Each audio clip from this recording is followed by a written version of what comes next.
今日はお客様から、はい、お便りをいただいておりまして、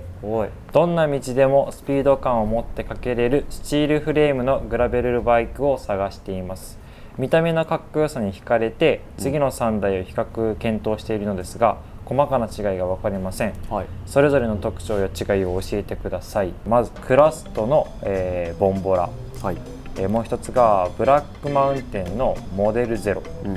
で次がワイルドのランブラー、はい、でこの方は、現在サーディのクロスチェックに乗っているんですが、日常からもう少しガレ場も走りやすいバイクが欲しくなってきましたと、1台あれば大抵のことは何でもできるバイクが欲しくて、主な用途はグラベルも含むツーリング、バイクパッキングしてキャンプライドにも挑戦したいですと。そして見た目のかっこよさからカーボンフォークにも興味がありますが、自分に必要か迷っています、また上記3台以外にも選択肢があるのであれば教えてほしいですとのことです。おい、なるほど。なかなかその3台出てきた車種がなかなかマニアックですね、揃いというか、もううちならではな、ラインナップでよそではまず見ないやつばっかりなんですが、で一応この3台は鉄フォークバージョンとカーボンフォークバージョンがある。そうね、モデルゼロはもともとは鉄で、そうですね、カスタムでカーボンにできるっていう、もともとはこれがついてる、もともとはこれがサンタのもともとのフォークね。そうです。まあカスタムですもんね。カスタムでできると。何からいきます？何からいきましょう。見た目のかっこよさに惹かれてますからねまあ、ボンボラから。ボンボラはピンクです色はいいでしょピンクです。これもあるけど、今はなんだろうね、まあ、グラフィックはすごい、特にちょっと変わってるというか、変わったのが入ってるから、そこにすごい刺さる人も多いですね。ちょっとなんて言うんだろうね、ちょっとアーティスティックな感じなのかな、わかんないけど、マーメイドがやっぱあれですよね、有名っていうか、そう海のモチーフのデザインが入ってるのが特徴かな、このモデルはあれですよね、カーボンフォークのこれは特別な、前あったというか今もちょっとだけ残ってるけど MB フォークバージョンってやつで、カーボンフォークの、まあ、チャンピオン的なやつが入ってるやつが前あったんですけどです。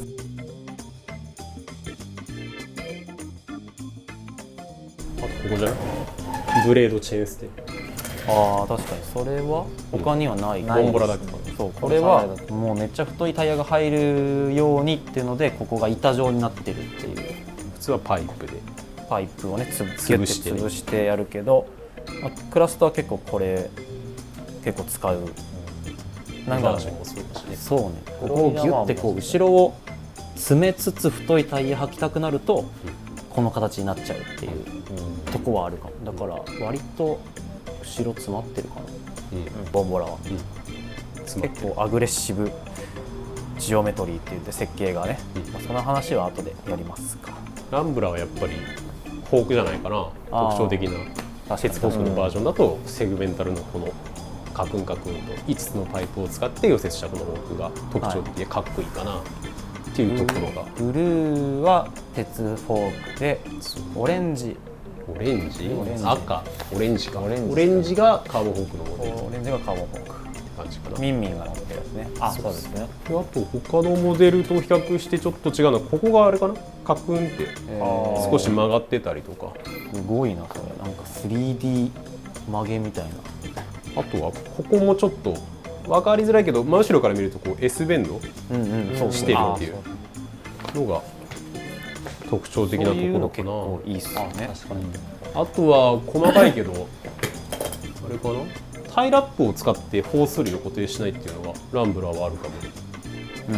なんかでもこいつもなんか部品で一緒か、それは。あとあれじゃないですか、ヘッドがそうか、オーバーサイズ OS オーバーサイズ細いヘッドチューブっていうのはこの中だと唯一かな。そうですね。でもカーボンフォーク仕様があるっていう、まあちょっと珍しい、僕らが好きなバイクならではな細身のカーボンフォークっていう、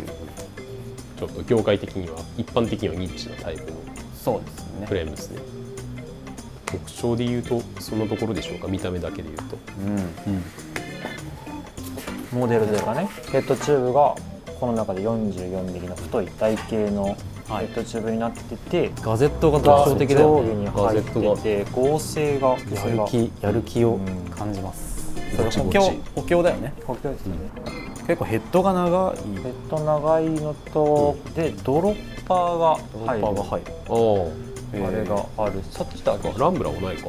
これもない。ボンブラもないか。ですかね。と結構傾斜がきつめのフレームってのもそうですね。特徴かもね。ドロッパー入るように考えてるのか、スローピング強めで、ちょいマウンテンバイク寄りみたいな。ボンボラよりもきついですね。サイズそれの方がでかいからね。確かに全然でかい。 S でしたっけ？これです。これは50ですね。50。まあ SML で言ったらまあ M みたいな。見た目は似てるけど意外と数値上で見ると違ったりとか、乗った時の印象が結構ばらつきがあるっていうのが面白いところで、面白い。結構この2台は数値上だけで見ると結構似てるというか、でもボンボラだけちょっと数値で見るとボンボラはちょっと外れてるというか、違うね。違うなっていうのがあって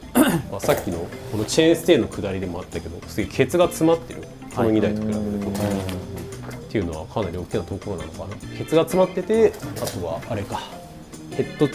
ドというかここの位置が低い、より前傾姿勢アグレッシブなバイクで、あと BB もあれか高いですね。そうそこが感じは全然思わないけど、意外とその BB 高くてケツが短いのはまあアグレッシブっぽい設計ですよね。にはなってるなっていうのをやっぱ見てて感じるところ。アグレッシブってなんやねんって話ですけど、まあ後ろが短いとダッシュ力が強くて BB も上がるとそれの傾向が強くなるしっていうのと、まあ、ヘッドアングルが結構寝てるはず、他のやつより。タイヤが前の方にある感じはちょっと僕のチャリは強い気がしてるそうフィーリングのところもあるのね。意外と数値上近くてもこれとこれってやっぱこっちの方が速い感じするっすよね。すごい感じるっすよね。感じる。なんかダッシュ力が初速が出るのと、イシューさん組んだ時乗った時あれでしたもんね。ちょっとまったりな感じがするって言ってましたもんね。乗った印象が。モデル0は結構ねによりの数字で BB もねワイルドの方が高いんだけどね、乗るとモデル0の方がグンってダッシュ力が高く感じるんだよね、不思議と。これ乗ってみてなんか意外、乗ってみてというか数字を見て意外だなって感じるところかな。本当に不思議な自転車って。自転車って実際乗ってみないとわからないってことですかね。結構わかんないとこあるよね。数字だけ見て判断いいよね。ではじゃあモデル0の乗り心地的にはモデル、いやもう本当に見た目以上に速い反応がいいっていうか、これ僕700にしてるんですけど 700C にしてるんですけど、650B にして 2.3 ぐらいの、まあ、2.25 か、とか履かせても同じ系統のバイクに比べてやっぱり進みがいいっていうか、軽いような感じがするかなって思ってます、ね。不思議なんだよな。アメリカ行った時にマイクさんに聞いたら、なんでこんなに速いの走るバイクなのって聞いたら、よく聞かれるけど分かんないって言ってた。本当に魔法のめちゃくちゃそこ気になってて、どういう秘密があるんだろうってまさか全員思ってたけど、偶然ではないんでしょうけど、まあ、めちゃくちゃフレーム作ってるから経験値からくるいろんなものがうまいことはまったんでしょうね。偶然も多少ありつつのパイプのチョイスとかがゾーンってきたんでしょうね。カーボンにしたっすけどぶっちゃけ鉄でも速いし、フロントが軽いっていうか、そんな印象がありました。でこの方は日常からもう少しガレ場も走りやすいバイクが欲しいし、できるならバイクパッキングしてキャンプライドとかにも行ってみたい。だいたいどんなチャリでもハンドルバッグとフレームバッグとシートバッグはつけれますもんね。そうです、そうですね。でここですよね。サイドバイクパッキングするってなると、ここに3つのダボ3連ダボがあれば要件は満たしてる感じがします。やれることはもうほぼ一緒ですからね。まあバイクの性格とかも考えるとやっぱ乗る人の歩調によって変えるべきなのかなっていう気がしますけどね。スピード出してギュンギュンストイックに乗るんだったら速いバイクの方がいいでしょうし、逆にマイペースになったら、まあ、ランブラーとかちょっとまったりめな乗り方で合うのかななんていうのは思いますけどね。ランブラーもここはダボあるんでしたっけ？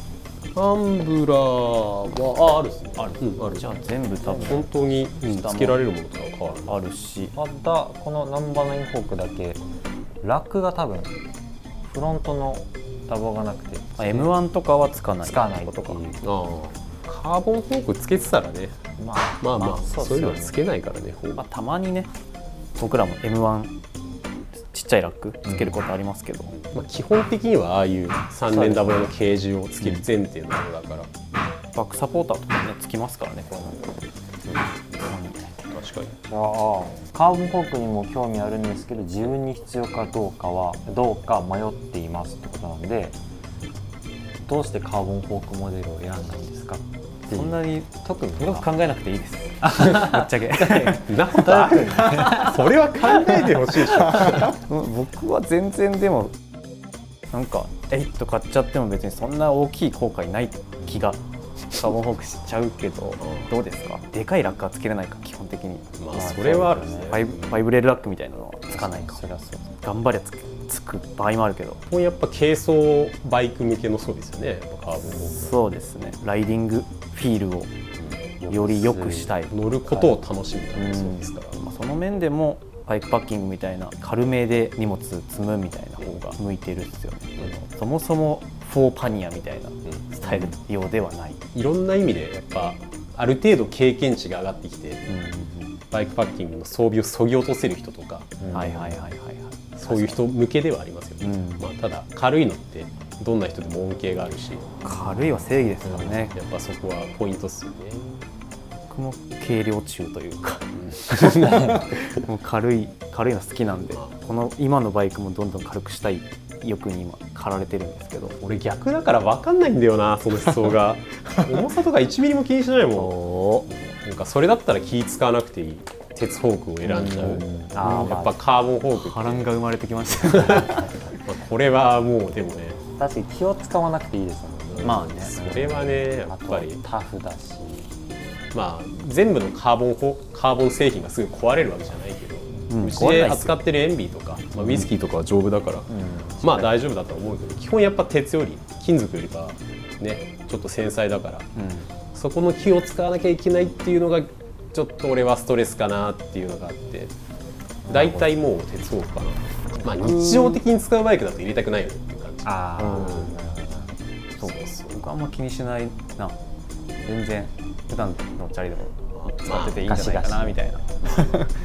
ぶっちゃけこの間キャンプライド行ったんですけど、鉄の方がいいなって思いました。気を使わないっていう部分ではあったっすけど、やっぱりずっと山登ってるとカーボンがいいなとも思っちゃうし、山とか登ってるとあれかな、軽さもあるし、シャキシャキ動くみたいな、テンポが遅れないみたいな、この漕いでる時の感じがいいのかな、なんかそんな気がして。でもボンボラはオフロード向き感は一番強い気がしてる、個人的に乗ってて。なんかフィーリング的な、オフロードのこのソーダの感じがすごいハンドリングに安定感ある感じがしてて、そこが結構好きかな。オフロード攻めれるみたいな、 BB 高いしガレ場もヒットしにくいんじゃないかなみたいな。やっぱ少しアグレッシブ感はオフロード寄り感が強い気が。モデル0も乗ったことあるけど、ちょいやっぱマイクさんの思想的にオンロード寄りみたいな、オンロードも絶対走るっしょみたいな考えの人なんで、結構クイックなハンドリングだなって俺は思って、ダッシュ力の良さとハンドリングがねちょっとクロスバイクっぽい、あんまりこうグラベルバイクっぽいこのもっさりした感じじゃなくて、キュキュッてハンドリングが切れるみたいな感じが。一番どっしりしてるのはやっぱこれですよね。逆に俺はそこが好きで乗ってますけど、めちゃくちゃマニアックですけどね。ハンドリングは結構バイクの特色が出る。本当に好きなハンドリングとかやっぱある程度乗った人は分かるかなっていう。あいつはちょっとクイック、こいつはちょっとオフロード寄りで、オンロードだとちょっとちゃんとがっちり感がある。リーンしないと曲がんないみたいな。でもこの人が欲しいのはあれだよね。クロスチェックよりもさらにアップグレードした。ああ、それだとしたらもうこれだよね、ぶっちゃけ。だね、モデルゼロだと一番おすすめしやすい、強いてこの中から選ぶならマルチですよね。マルチで本当に一番ニュートラルにいる、本当に。ヘッドが高いのも乗りやすいポイントではあるよね。あまりにもこう下げて乗りたい人とかは確かに向かない。ちょっと好き嫌いあるかもだけど、乗りやすい方がいいっていう人はやっぱヘッドの高さはかっこいいポイントだし、スペースは積まなくていいからね。確かに。これでもちょっと僕高いぐらいですね。本当にもうゼロでいいぐらい。じゃあクロスチェックとの差、違いをちょっと見ていきたい。まあ付けられるパーツの幅が広いっていう意味ではそうよね。クロスチェックのアップグレード版みたいな、すげえ雑な言い方すると言ってもいいと思う。ディスクブレーキだし、フラットマウントだし、タイヤのクリアランスも、まあ、今の標準的な 700-50C と 650 の 2.25 が履けるっていうところ、スポーツバイク感はちょっと強くなるんですよね。ディスクブレーキでスルーアクセルっていうホイールががっちりするから、よりこうアクティブだったり、その力の伝達が良くなるから、走りはいいっていう風に表現して全然大丈夫。まあ、何よりもこの3台の中でっていう制約だとちょっとこっちは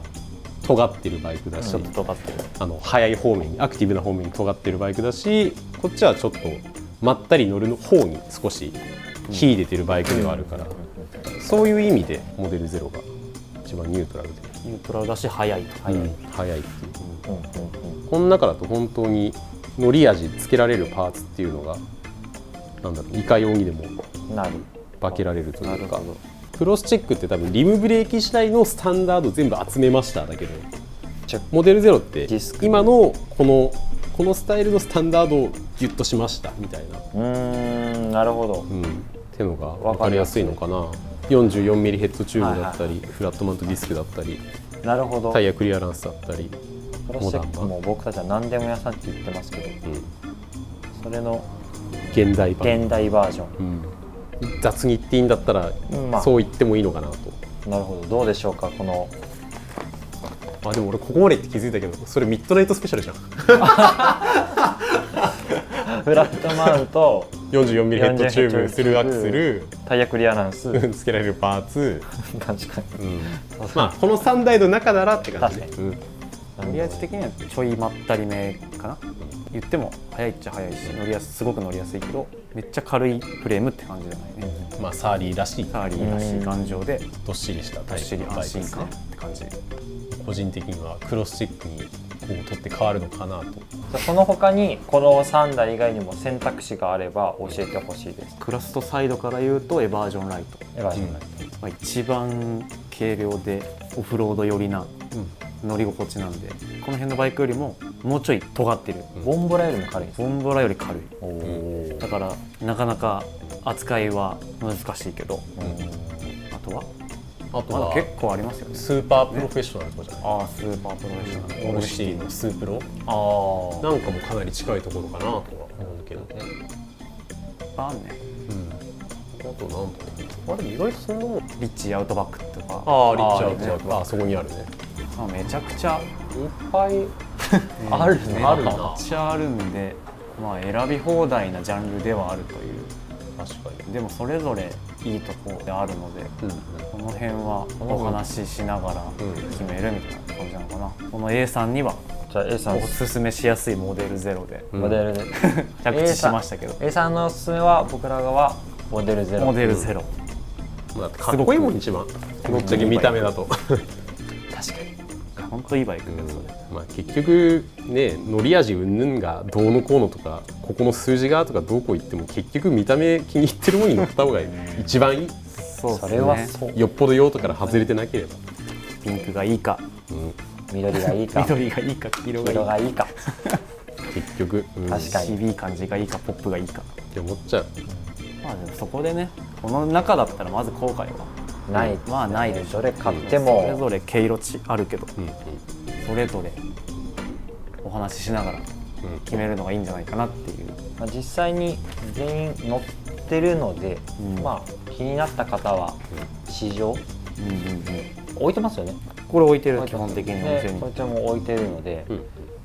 これも置いてるし、もし乗れるので乗り比べてもらって、これだっていうのを決めてもらえれば、まあ悩むと思うんですよね。まあね、まあ僕がついたら、まあ、こっちになりがち。それはそうですか。まあ乗ってるのにはね、やっぱりねおすすめしちゃうよね、いいの分かってるから。まあおすすめてほしいジャンルじゃないな、メーカーの得意そうな人に捕まえるのがいいかも。この人これ乗ってるな。そこ大事、本当に。じゃあ A さんはそれでブラックマウンテン、はい、モデルゼロで、こんな感じで本日はそんなところでいいでしょうか。はい、ではお疲れ様でした。ありがとうございました。